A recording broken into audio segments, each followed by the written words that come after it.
The wheel of time turns and ages come and pass, leaving memories that become legend. Legend fades to myth, and even myth is long forgotten when the age that gave it birth comes again. Welcome to Through the Glass Columns, a Wheel of Time read-along podcast. Each week, we will be reading, discussing, and digesting a small selection from Robert Jordan's fantasy opus. This quest is led by Tylor, a true Wheel of Time warrior. I have all stories, ages that were and that will be. And I'll be joined by Greg, a complete novice to the Wheel of Time. The Wheel of Time and the wheel of a man's life turn alike without pity or mercy. Join us each week as we read the Wheel of Time in our own sweet time, traveling deeper and deeper through the glass columns. But what does that even mean? No. You don't get to find out yet.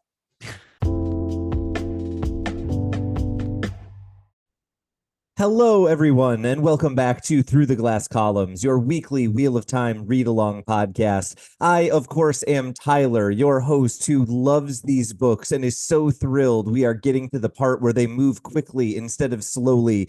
And I am joined, of course, by Greg, who is talking to his kid. So while he finishes doing that, I will say that we are reading Book 4 of The Wheel of Time, The Shadow Rising, and this week we will be covering Chapter 21, Into the Heart, and Chapter 22, Out of the Stone. Greg seems to be done with familial obligations now. So, Greg, how did you enjoy these two chapters? Yes, Tylor, you can watch another episode of Pokemon. Oh, sorry, got the conversations mixed up. I enjoyed these two chapters a lot. I actually, we try, it is the motto of this and all shows I'm on, all podcasts I'm on, that content is greater than friendship. So we try not to talk about our feelings on these chapters till we get on mic. But I did text Tylor as soon as I finished these, and I was like, hey, these were pretty fun, and I had a good time. I am imagining we're still not to the things Tylor says are really good, but it felt like we were finally getting some momentum here. Yeah, I just don't want to give anything away about when things happen. But Greg, you might want to read a little more carefully in the next week or two if you don't want to miss the first references to glass columns. Things are coming up very, very quickly, I guess is what I am getting at here. Before we really dive into these chapters, though, you had actually made me aware we have people who listen to this podcast, apparently, and at least one of them has a question for us. So we want to do our best to respond to these sorts of questions, even if it is, a month after they ask it because of the format of how we record these podcasts. So we got a question from a viewer. You may know who this is. I do not. But they noted that Avienda resisting her destiny kind of feels like a tired trope already for the series. And they said this is basically what everyone from the Two Rivers has done, plus a bunch of other characters. And so they ask, one, kind of how do we feel about that? But then two, they say they specifically hope that they will eventually be a character who is thrilled about their destiny.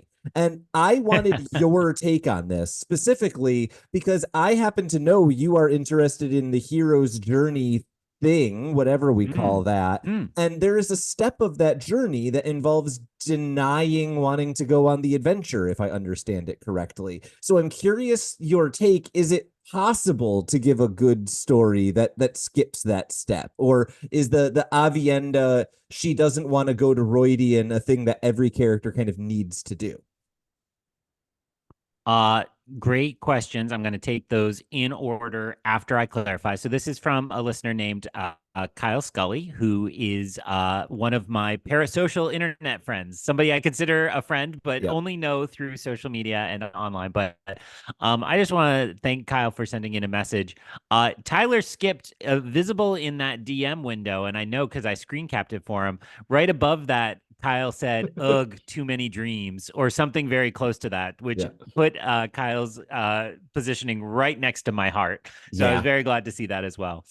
And the other funny thing I'll mention before answering your questions is it's so funny to me because I just read it was actually a parenting book. It's coming out this summer. It's called Boy Mom, and my wife read it, and it's about how do you raise a boy post Me Too, essentially. And it's through the lens of a mom, but it's actually good for parenting. And there were all these like toxic things we do to boys mentioned, and I was like, yeah, I don't do that. I don't do that. And then I got to the chapter about how it's really bad that we raise kids on stories of just the monomyth and the hero's journey and the hero cycle. And I was like, oh no, like there it is. That's me, and there's my toxicity. So it's very funny that you pull that up. So yes, the hero cycle. Well, and I will just say the book. I just totally butchered that book's point, but the book's point is that if you convince young boys that they're only valuable if they're the hero on a journey and that everybody else supports them, then you warp their sense of self in a way that's a little dangerous. It's a more nuanced take on it. It's a very cool argument. I still don't know if I agree with it, but it's a very cool argument. People should check it out. The step you're referencing is the refusal of the call. And you do get this moment in just about all mythology and monomyth where the hero, I mean, we'll tell it to you like it's Star Wars. Luke Skywalker gets told, I have to come with me to Alderaan. And he says, no, no, no, I have to stay at the farm and take care of my aunt and uncle. And then I'll take you as far as Anchorhead. But then he has to overcome the commitments to the local to go off on his adventure. In that case, Ben Kenobi sneaks away, murders his aunt and uncle, frames stormtroopers for it, and still gets the young boy to run away with him. So that's a long-running Star Wars Minute joke. So I would say it is an important step on a hero's journey because you have to make sure it's clear that the hero has something at stake beyond themselves. And even if they need to set those commitments aside. And so to pick up from Kyle's question, Rand had to set aside his kind of commitment to his father and their home and their flock and all that. And, there is a version of Rand that says like, no, I'm going to stay and be a shepherd and that's it. And we've seen that change dramatically. I'll leave it vaguely at that for some of the other characters from the Two Rivers between the book and the television show. But they all have those kind of local commitments. What's interesting to me, and I think part of what Kyle's question gets at is just when you have a cast this big and seemingly all these people who want to be heroes, then it takes a long time to get through all of them kind of refusing it. I do like his question of, can't we have somebody who just like runs out and grabs their destiny? Who came to mind for me was Logain. I was like, there's a guy who wasn't afraid and went for it. But I think it says everything that's cast as evil and not, considered to be heroic, right? Or, I think we have more to learn on that character. I don't think we're done with him as we've heard teases of. So time will tell. I do think Avienda. Can I say that right? Yeah. I always want to put an R in it. Okay, it's Avienda, not Dra. Correct. Duh. I do think there's a way in which hers feels particularly half-hearted. It's a little better drawn in this chapter because there's kind of it's filtered through skepticism about Rand, which I think is more helpful than like, I don't want to go. And so I do think there's a little bit more to it that helps this particular case. And just to be very clear, out of fairness, again, Kyle asked his question about the previous call to adventure for Avienda, not this set of chapters. So I think, it's a little unfair to answer his question by saying we know this more. So, hey, I just rambled a whole lot and I want to take a sip of my drink. Please talk. Your turn. Yeah, I can handle that.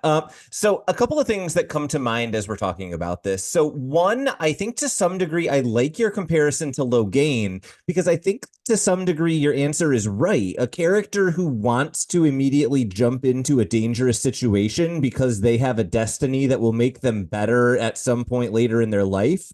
That's the story of an evil character most of the time, right? They jump in without any concern for the home or, what they're leaving behind. And I think to some degree, this is Robert Jordan trying to give us the tropey way of saying Avienda's a good person, but it's weird when it's the 18th time we've seen it, right? I think the other thing to note that I think is really interesting about the way that Avienda's story is presented. I think you highlighted this a little bit, but it's the idea of perspective. It's the idea that her story looks different when it's from Moraine's side than it did when we were in Egwene's head. And I think part of what's going on here is that we don't entirely know yet why Avienda is resisting, why she doesn't want to go to Roidion, what she would be giving up, what the problems would be. And so I think it's actually that kind of lack of knowledge that makes me not quite as like it's the same plot again, right? I'm curious more about why is Avienda resisting this call to adventure, if you will, as opposed to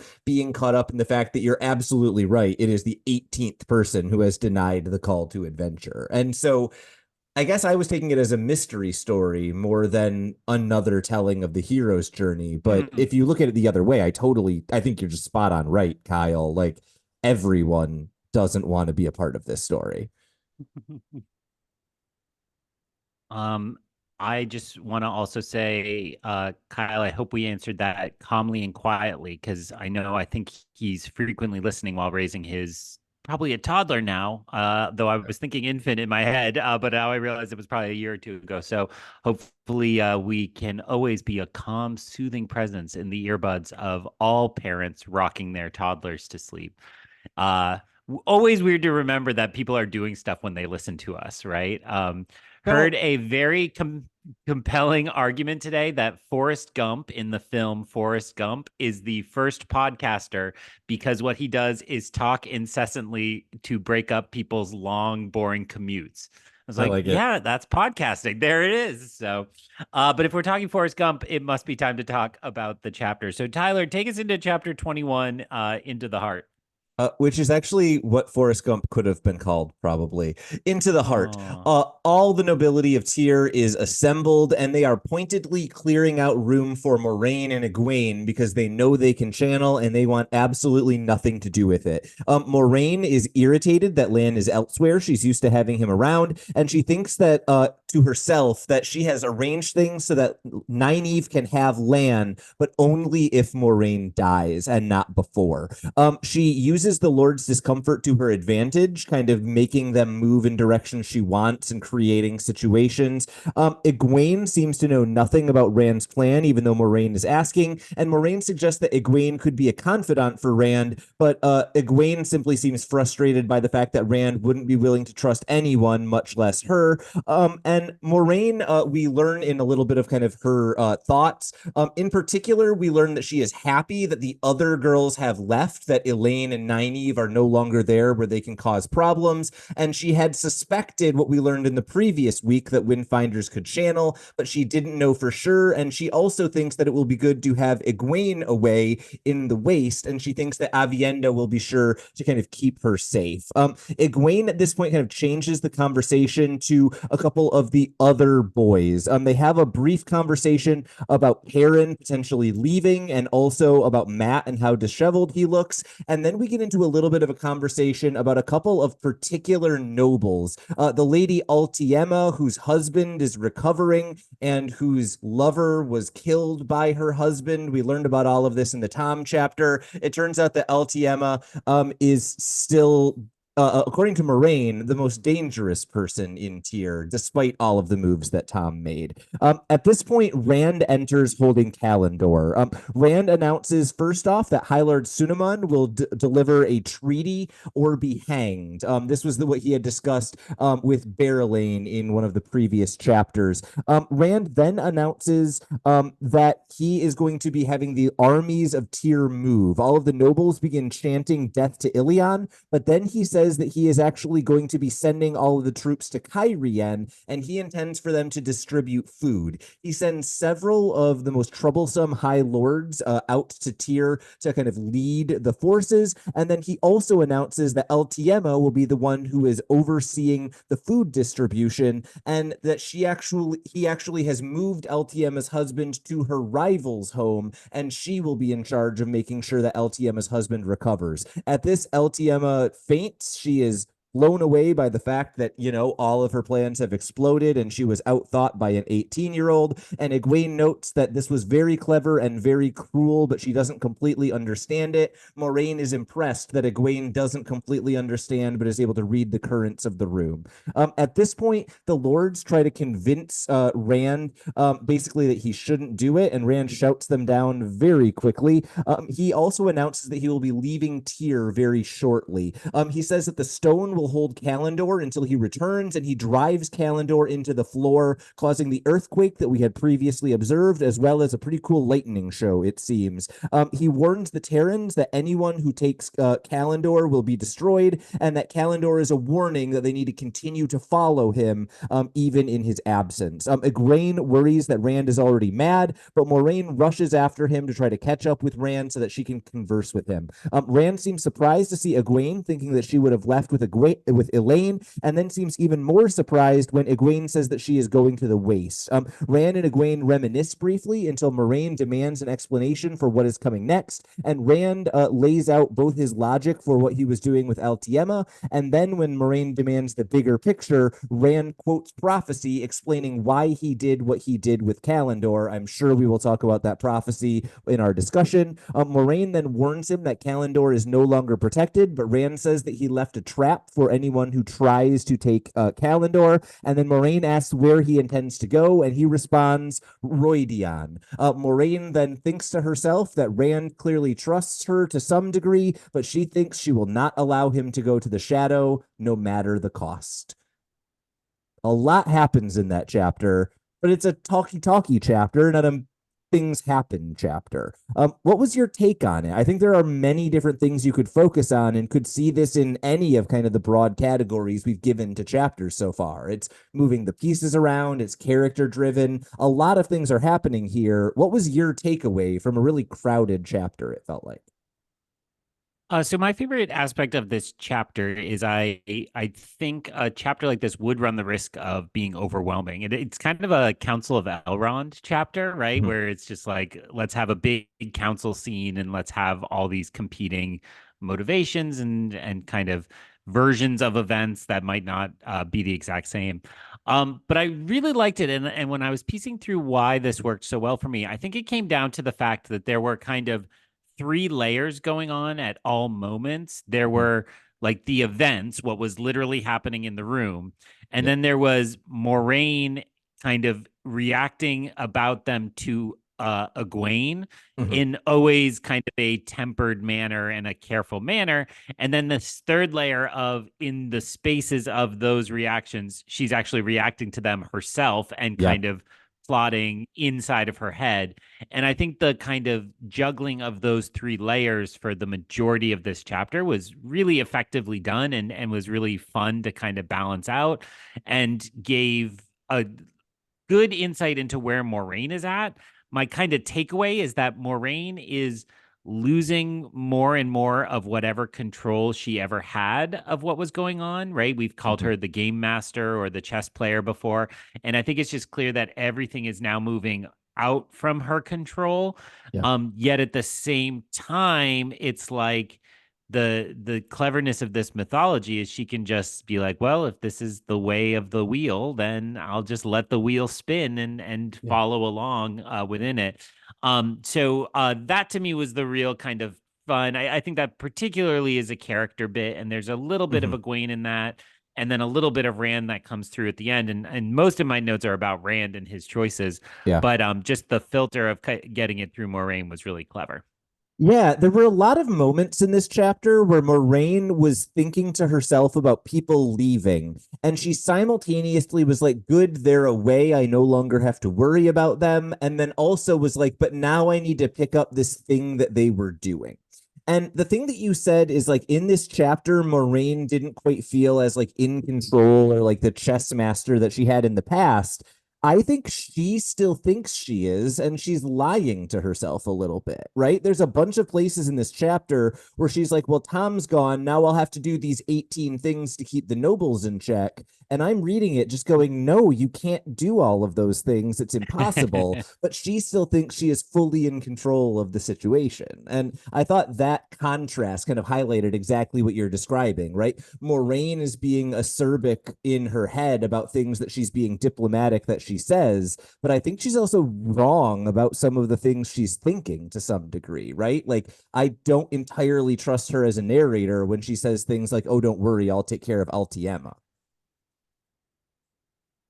Yeah, it is. And I think you phrased it right, which is she's lying to herself. There's a part of her that totally believes those Yeah. things, right? And I get that way with like my to-do list for a day. Like, we're sitting down and recording. It's 8 o'clock at night. I still have like 6 things on my to-do list tonight, and I'm like, I got this. Like, Yeah. I got this, knowing full well that when you log off of Zoom, I'm gonna be like, oh, but I'm a little sleepy and want to go to bed instead of doing that. Yeah.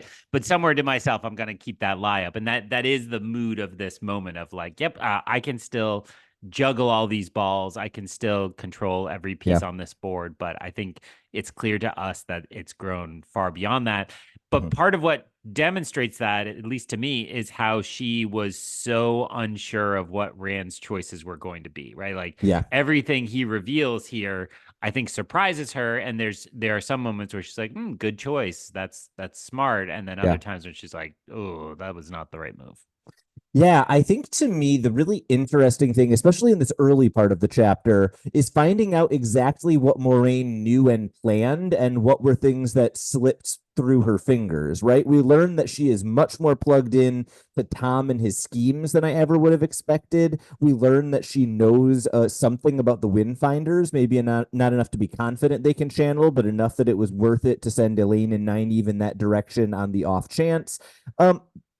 And then I think to me, the most interesting piece of this is her thinking through, as you said, every time Rand announces something, she is both thinking, is this a good idea or a bad idea? And then also who told him to do it, right? She's able to effectively piece together that it was Tom who was directing most of the things going on with Altiema. She apparently like tracked down some letters, but she then seems like extremely surprised, as you mentioned, by some of the other announcements, right? The decision to go to Kyrie, and she seems incensed by almost. And so that kind of game of what had she planned and what was a surprise to her, it's pretty rare we get in Moraine's head, and it was kind of fun to actually know what she knew and didn't instead of just assuming everything that she said, like it could be a lie or it could be the truth. Yeah, and I'm obviously playing the game of the oaths, and then but like so much of the reaction is her in her own head, and they can break the oaths Yeah. in their own head, right? Like that's not a lie to do that. And so so then I'll lead the transition over to thinking a little bit more about Rand here. And Yeah. I guess where I came down on what Rand is up to is I think what surprises the room, especially, and Moiraine a bit, is that he seems committed to being a real ruler of the people, right? Yeah. He's going to challenge the rule of the nobles and the corruption that the nobles have.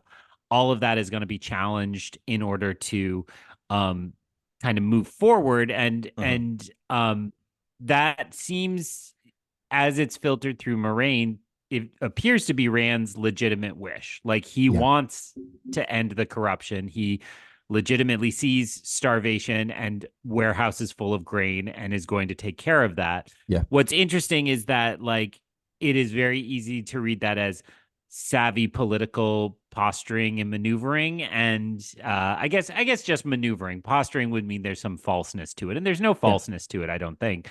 And so it's like, this is something that comes up in Game of Thrones a lot, is there's like vast swaths of commoners that are just being ignored, except as there's battles in their yards. And like here, it seems much more of a, I'm going to inspire the people to follow me. And while it may just be, I genuinely want to feed the people, it's also like, then I have a huge loyal army that I can call upon. And so I think to me, the mystery is like, is he thinking of that second part, or is he really just thinking, I just want to feed the people?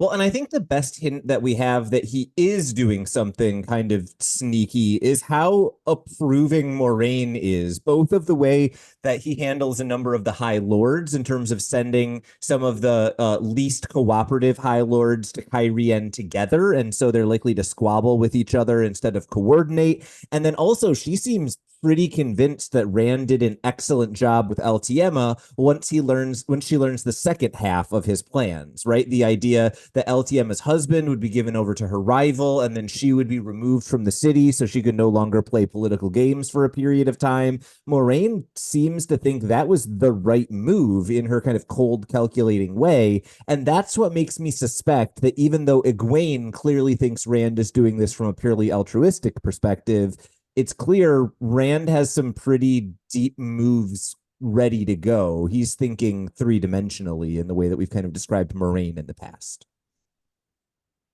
Well, and so where did Rand get that skill? And I think there's two hints in this chapter. Yep. One, Moiraine reads it as Tom's influence, sometimes specific moves, but it made me think about how Tom is so good at the game, right? Meaning the literal board game, not the game of Thrones, whatever they called it. And so I think that to me stands out as he knows how to do this, and Rand has been listening to Tom. Yep. And the second thing is that we get this repeated reference of Rand does a little bit of Will Hunting, right? Where he's like, but you haven't read Vickas, where it's like, but you haven't read these prophecies and you haven't thought about all these prophecies. I can't believe I just pulled Vickers out of 20 years ago. That was in amazing. My mind. And also the second time I've referenced Good Will Hunting today. So something's going on. And like, I do think that there's a sense of like, now he is doing the work that Moiraine had already done, but he's got different sources, and we see this in the next chapter too. He's not been wasting his time in the stone. So I think that's what we're seeing as the second way he's moving forward. Yeah, and I really like that. I'm going to insist that I quote prophecy at you. I'm sorry. That's just how this podcast works sometimes.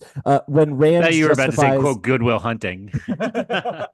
When Rand justifies why Kalendor needed to be thrust into the heart of the stone, he quotes the following prophecy. Into the heart he thrusts his sword, into the hearts to hold their hearts. Who draws it out shall follow after. What hand can grasp that fearful blade? And for once, I actually think the person interpreting prophecy might have interpreted it correctly, right? Thrust his sword into the heart of the stone feels pretty on point for this, but it immediately makes me ask the question, who shall follow after? Because that is the intriguing part of this prophecy from my perspective. Yeah, and I mean, I'm just gonna say the stupidest things. Hey, Sword in the Stone is Arthurian, and so the idea that the sword goes in and who will be able to draw that out in a world where we understand Arthur Hawkwing exists and is a part of this mythology. It seems like that's not irrelevant. And obviously, when we were tracking names of the Forsaken, we kept bumping on some Arthurian legends and Gawain, as we've talked about. So clearly that's in the mix of influences here.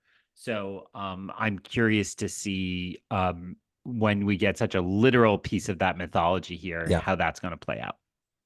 So at this point, I think all of the remaining things that I would want to vaguely mention from this chapter, we can actually talk about in the next chapter, right? The decision to go to Rhuidean, maybe a little bit of the Egwene stuff, they all come out better later on. Was there anything else this chapter specific you wanted to talk about before we make our way into the second of the two chapters for the day? The only thing not mentioned in my notes from this chapter is just that I was struck by the fact that madness is mentioned multiple times here. Yeah. And I said that's kind of the slow simmer in the background. And I think that's a really good question for Robert Jordan to leave hanging out there, right? Like at any time, it could be that Rand is mad or is making choices as a madman. But we don't necessarily know what the line is or where that's going to come from. So I clocked that it was mentioned multiple times. It's clearly still on Moraine's mind. Yeah. So tick, tick, tick. When is that bomb going to go off? But I think if it's going to go off, it will happen out of the stone. So, chapter 22. Nice transition. I'll give you credit for that one. Chapter 22, Out of the Stone. Rand leads the Aiel out of the stone and through the city. They are drawing onlookers, but Rand is still able to be more or less anonymous because everyone assumes that he couldn't be the noble. It must be Moiraine or Lan or someone else in the procession. Matt is also along, and Rand is kind of briefly talking to him, trying to figure out whether he actually wants to come, and he seems kind of backed into a corner. We also get a bit of a discussion between Rand and Egwene about the fifth, which is apparently a tradition that the Aiel have when after they have taken over a fortress or conquered a city, they are able to take 1/5 of the possessions in it other than food. And they may not have taken entirely 1/5, but they have taken a lot of stuff from the stone. It becomes apparent as they are making their way out. Egwene also starts to ask Rand why he let Elaine leave. He seems very confused by this because she wanted to leave, and Egwene seems frustrated that he didn't ask her to stay, even though he knew she couldn't stay.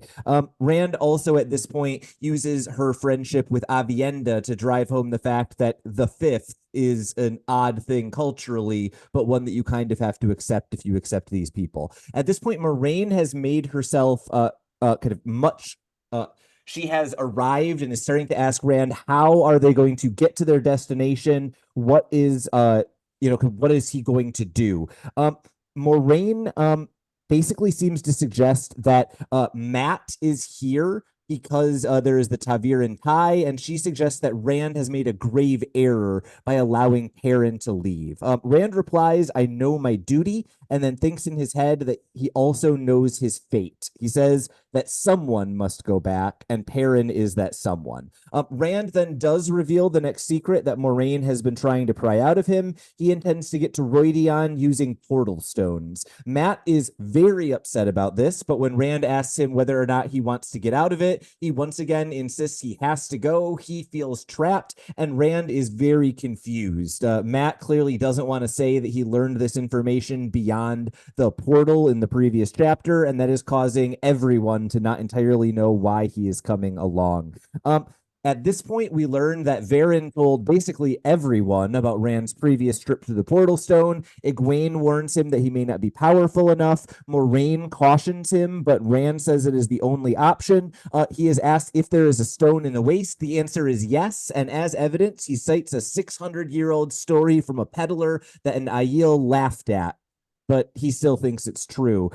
They get relatively close. Lan suggests that the Aiel can search, and Rand is grateful for the advice. He calls for Ruark. Ruark asks a number of the societies to go and search. They do so, and we learn a little bit more about the different clans. We learn that they have rivalries with one another, that they are only peaceful on this side of the Dragon Wall because they were ordered not to bring their conflicts across the border. And we also learn that the Shido, one clan, has a number of rivalries against a number of others, including Ruark's clan, which we learn is called the Tardad. Eventually, the maidens find the portal stone. It turns out that it was Avienda herself who found the stone. Rand approaches and asks why she doesn't seem to like him, and she says that she doesn't feel one way or the other about him. He is he who comes with the dawn, and that is someone of destiny, not someone who you can really have strong feelings for. She then also says that he is a man on destiny going to Roidion for honor, and she is about to say, whereas I go to Roidion for, and then she cuts her off and just says something like to meet people. But Rand picks up that she was originally going to say something else. She then kind of tries to change the conversation by saying that he has treated Elaine badly. At this point, Ruark arrives and identifies two of the possible symbols on the portal stone as referring to Roidion, but he's not sure which. Moiraine says that she can't stop Rand, so she just wants to see how useful dreaming is. Egwene is obviously a little bit confused by this, and then Matt decides if they have to pick between two things, he might as well use his luck, and so he flips a coin. While the coin is still in the air, Rand chooses one of the two symbols. It turns out to be the same as the one that Matt's coin selected, and Rand thinks to himself, more or less, well, at least it can work for me sometimes. He then reveals that he has taken an Angriel from Tyr, and that is why he believes he can channel enough to transport all of the the Aiel. He draws the Aiel in close. He tells people that, of course, he's certain this will work. He's lying. And then he says what he learned from Varen, denying that he learned anything from Selene, and tries to take them to Roydian when the world blinks out of existence. And we get to find out what happens probably next week. I really wish the world had blinked out of existence and the rest of the pages in this book had just been blank. That would have been perfect. What did you think about this chapter? I feel like this was a bunch of world building kind of buried in a really boring move the pieces around chapter, but the world building was so engaging, I didn't mind that it was just a column of people walking for 12 pages. Yeah, well, and I would not exactly agree, but similarly note what was the best part of this chapter for me is who those people were. That these are a bunch of characters that we haven't had together. And we've talked before about how this feels like how on Parks and Rec or The Office they would just randomly pick like, oh, let's put Andy and who knows, Ben on an adventure this week or what have you. And that way you'd get I would these absolutely interesting watch that The combinations. Office Parks and Rec crossover. I just want you to know. Continue. I was thinking Andy Dwyer and Ben Wyatt, but Andy Bernard and Ben Wyatt would be a good crossover. There we go. Anything to get Ben Wyatt out of Adam Scott out of bad Marvel movies. So I thought that this book, if it has a real strength for me so far, it's the fact that we've really shaken up the groups, because the groups were kind of static between 2 and 3, maybe with the exception of Rand kind of going off on his own for so long in book 3. And we've broken up the Aes Sedai apprentice women. We've put Matt back together. He's kind of been lone wolfing it, although he's not the wolf character.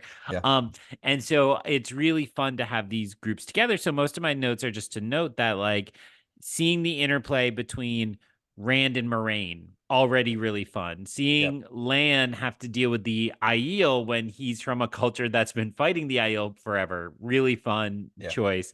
Seeing Egwene roll her eyes and say like, boys, sigh. Not as fun, but there's something there, and it's I'm glad she's here. You're wrong. That's the most fun.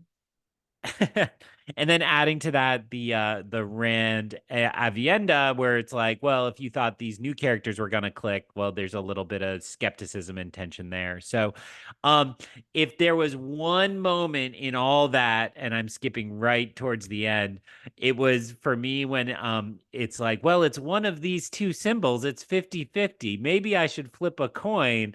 And Matt was like, let me do it. I did one of those. You hear it in movie theaters often where it's like just a deep, like, oh, ho, ho, ho, like, yes, like, of course, this is the one thing that he, and it was good because it wasn't him necessarily realizing his powers, but he's like, yeah, I'm lucky sometimes, and let's do it here. So definitely very satisfying to feel like in that moment. I just talked a whole bunch and I skipped all over the chapter. So wherever you want to pick up. That's really fascinating because it is the opposite of what I would have said about this chapter. I think my reaction was like, yeah, it's fun to see Moiraine and Matt in the same place. That's not something we've gotten. I honestly kind of breezed over most of those kind of like character interactions between those characters. For me, this was a chapter about the Aiel. We learn about the Fifth. We learn about some of the clans and the way that they have rivalries with one another. We get this little bit of kind of hints about Avienda and some of her reluctance to go to Roydion that we had talked about kind of before the episode even really started. Like all of that I had kind of pulled out as my key points. So I actually suggest we take this kind of chronologically, but I'm going to make you talk about my things and you can make me talk about your things. How's that sound?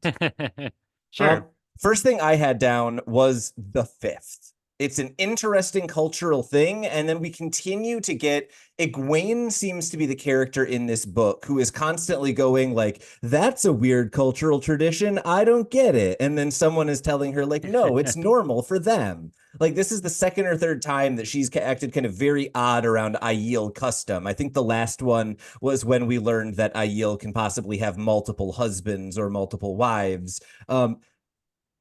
I don't know. There's something about that reaction to the fifth, though, that feels more natural, right? Like, I kind of like judge Egwene for yucking someone's yum when it comes to the marriage rights. But when it comes to stealing a literal fifth of a country's gold, I'm a little more okay with Egwene not approving of that custom.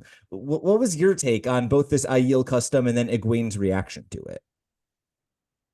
I think there is a risk in how the Aiel have been established of them becoming essentially a stand-in for Native Americans in like a Western, kind of that noble savage trope. And who knows when we're recording, but maybe a major American film star just dropped the trailer for his two-part Western that's coming out this summer, and it appears that he's like totally not going with a problematized version of Cowboys versus Indians, but back to like, you know what's fun?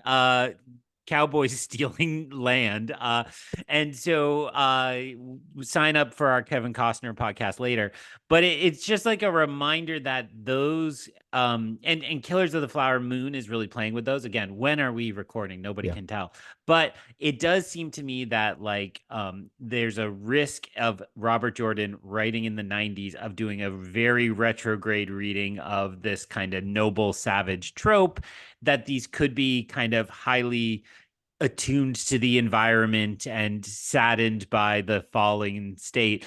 And I think moments like this demonstrate that that's not what they are. So I would give it credit. That's like, this is a highly established culture. They may be treated like savages, quote unquote, but they are not, that they have ritualized and systematic. And this idea of the fifth is really interesting because it kind of cuts both ways. It is stealing, so you do get something when you win a fight, and you get something, you get to pillage a bit, but also like ritualized in you're not going to take everything and make the people really suffer, right? It's economic, to borrow from something you sometimes talk about. Yeah. I mean, I think you're right to highlight the ways in which the Aiel kind of seems similar to tropes that we see in a lot of other kind of fantasy writings, right? This noble savage is something that shows up in a lot of stories in a variety of ways. I actually want to give Robert Jordan a bit of credit here. I want to contrast this against a book series that you haven't read, but some of our other readers or some of our other listeners might have. The series Malazan Book of the Fallen has a character who is introduced, I believe, in the third or fourth book called Karsa, who gets an extended sequence in one of the books that is just him like destroying every village nearby his village. And it's Stephen Erickson, the author of that series, I think is trying to take like the Conan trope and push it to its logical extreme and make you realize how awful like that brutal violence kind of is. And Robert Jordan is almost trying to do the opposite of that, right? He has almost removed all of the, kind of seemingly negative pieces of it. And so the question is it then furthering the stereotype or is it trying to alter it? And I think the answer in many cases is a little bit of both. And that's, I think, where we're getting stuck. Does that make sense? Only quibble with that is you and I have different opinions of Conan O'Brien, but sure, that's what Conan O'Brien. No, the noble savage, Conan O'Brien. That makes sense to me. This probably belongs off air, but I will say, Tyler tried to get me to read the Malazan books. They're so dream based, it really didn't work for me, and I was like, thank you, no thank you. But I listened to the Filmcast, which has been a podcast I listened to forever. And one of the hosts, Jeff Kanata, was told he should try those books and essentially made a YouTube show where they just read those books. They do Through the Glass Columns on YouTube because he got so obsessed with those books. Except unlike us, they could book the author. And the author eventually appeared on their show. And it's become like a big kind of cultural thing in his internet presence. And I'm like, every time I'm like, oh, I should mention this to Tyler. And now I finally remembered to mention it to Tyler. So, hey, I'm going to check that out. There's a YouTube show. I really like Jeff Kanata's movie opinions. I don't know about his book opinions. Okay. Yeah, and so I'm gonna take on one of mine, and I don't know if I'm sticking to chronology there. Yeah. I think around there is where I mean you called it right that Egwene reacts and she's just like, oh, that's weird. And Yeah. yeah, I'm a little worried about Egwene because as the character kind of spins her wheels a little bit, we could use more than just her reaction to things. Yeah. Um, my kind of first thing that jumped out to me there is Lan, and I already mentioned this, but the way Lan is like really skeptical of treating the Aiel with kind of any dignity, period, is a little troublesome. And I guess actually that kind of fits with the noble savage thing, Yeah. right? But if that's part of his experience, then my dog has some Honestly, apparently. that's not Is quite the how is I Mike picking up the just a little dog? bit. You're good. Okay, sorry. Honestly, that's honestly not how I had read that. That's interesting because I think you could read Lan as either being like, let's not respect the Aiel. I actually read it the other way. I read it more as him giving Rand kind of instructions on how to be a leader. And it wasn't don't respect them. It was like you're the boss of them. Stop treating them like they're the experts and they know what's Mm. happening, right? I felt like that was almost king lessons as much as it was Lan interacting with the Aiel. But I want to keep both of those options on the table, right? I think both of them potentially could be there, right? You're exactly right to note Lan fought a war against the Aiel 20 years ago and has been kind of skeptical of them along the border ever since. It would make sense you would have those negative feelings. But I was actually clocking Lan in a couple of places as being like more willing to make use of the Aiel than it seemed like the Terrans were, who would just completely ignore them entirely.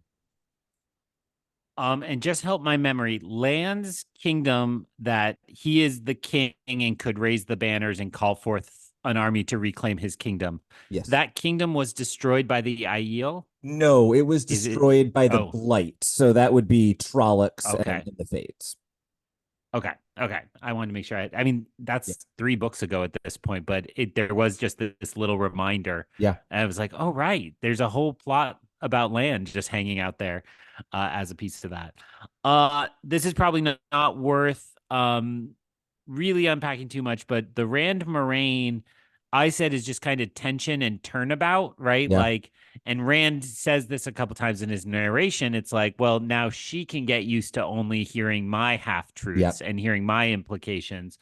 The one that was really interesting in the mix of their whole banter bickering, I believe it's Moraine says that then he will really learn the power of dreams. Is that the correct memory? So My memory is correct. she doesn't say that about Rand, but she says now we will learn the power of dreams We rather than will. he will. So I assumed that was a reference to the letter that she had gotten with Avienda and Egwene a few chapters ago when the Aiel Wise Ones had sent the letters requesting Avienda go to Roydian, and they said they knew where Avienda would be at a particular time because of their dreams. And then I believe there was also a reference to them getting to Roydion quickly or something like that. So that I think is what she was referring to there, is the idea of if the dreamers were correct, then the portal stone would work and they would get there much faster than anyone would otherwise have anticipated. Hey, that sounds interesting. Can't wait to see that Analysis. develop. uh, I think the only other thing that I had kind of in the like even first half of this chapter before we get to kind of finding the portal stone itself, there's this really interesting moment where Rand tells Moraine, I know my duty, and then thinks to himself, and I know my fate. And we've heard kind of oblique references to Rand's fate. I think the most direct that we've gotten is Min's viewing of Blood on the Rocks. But the fact that Rand seems to now accept not only his is he the dragon reborn, but that means he's got to live out all of the horrible parts of the prophecy. That feels like a very different place than where Rand was, I guess, 2 books ago when we last checked in on him, because we didn't really get a lot of Rand POVs in book 3. It helped for me explain his motivation in studying the prophecies, right? That he Yeah. would want all the information about what those steps were going to be. Whether there's a chicken and egg thing there. Did the prophecies help him understand the fate he knew he had, or did the fate he knew he had help him understand the prophecies? So I think that's a little vague at this point, but Yeah. I agree that we're seeing some growth or some change in the character that appears meaningful. I have nothing else to say about that. I think you're spot on.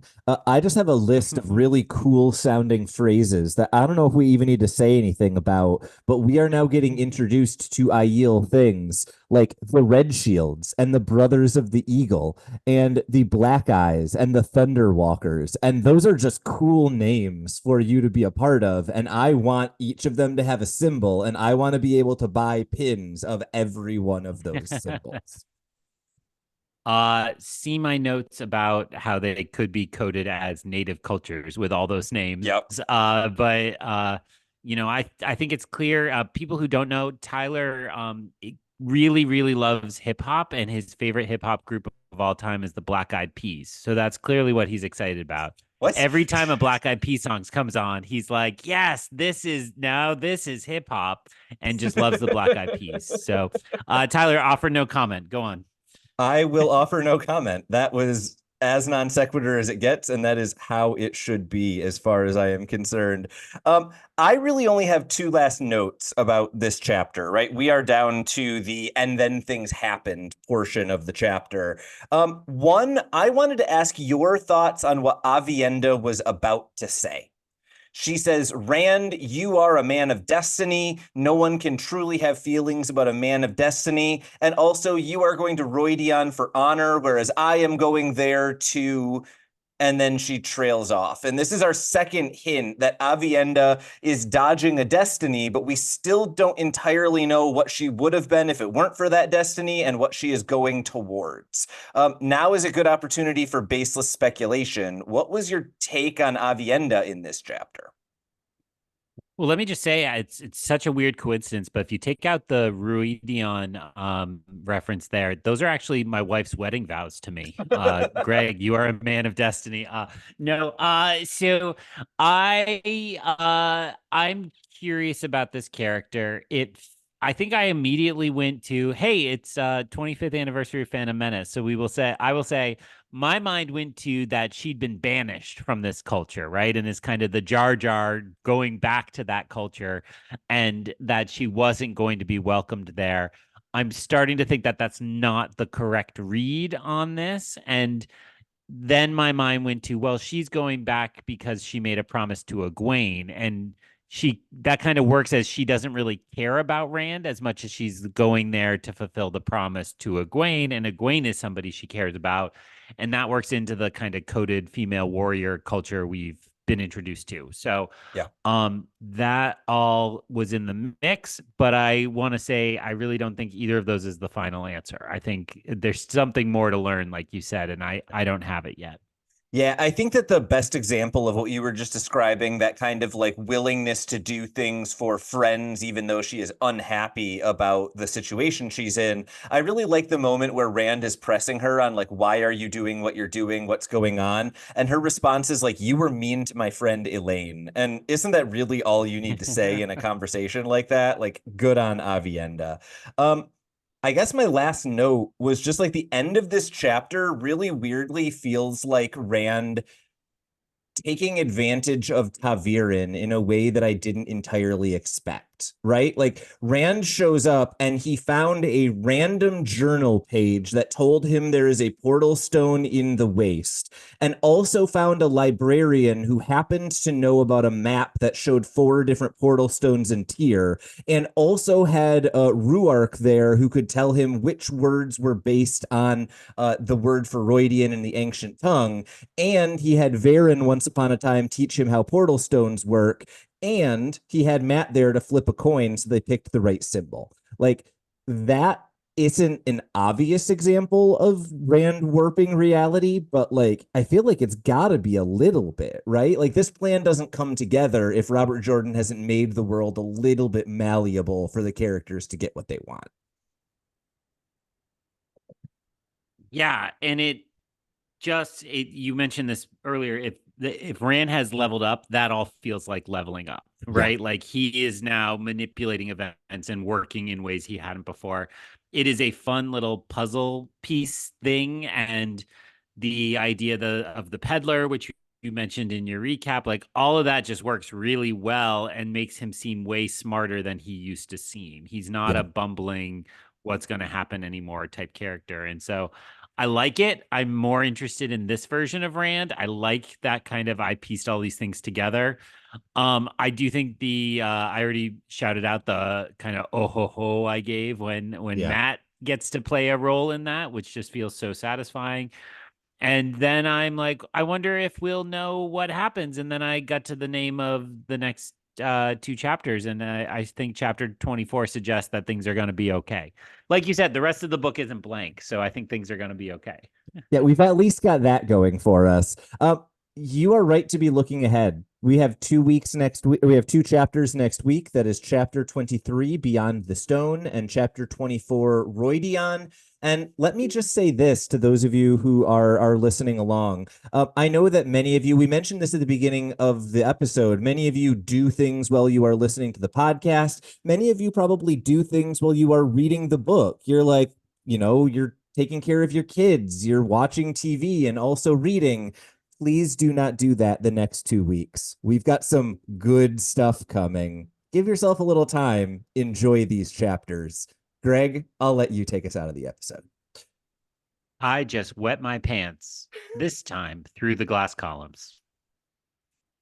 So ends another episode of Through the Glass Columns. We thank you for joining us and continuing with us on our quest to cover all of the Wheel of Time in our own sweet time. This podcast features original content developed by Tylor Orm and Greg Cass and is not in any way affiliated with, associated with, or condoned by the Robert Jordan Estate, Tor Fantasy, or Amazon. All content is intended for entertainment and educational purposes only. If you're enjoying this podcast, please seek out the books from your local bookshop or library and join us as we continue our journey. If you'd like to contact us to share your thoughts or give feedback, you can email us at throughtheglasscolumns@gmail.com or find us on Instagram and Twitter by searching Through the Glass Columns. Thank you once again for being part of this community. If you're enjoying the show, please subscribe to the show, leave us a review wherever you're listening, and recommend this show on your social media to help us grow our community. We look forward to welcoming you back next time through the Glass Columns.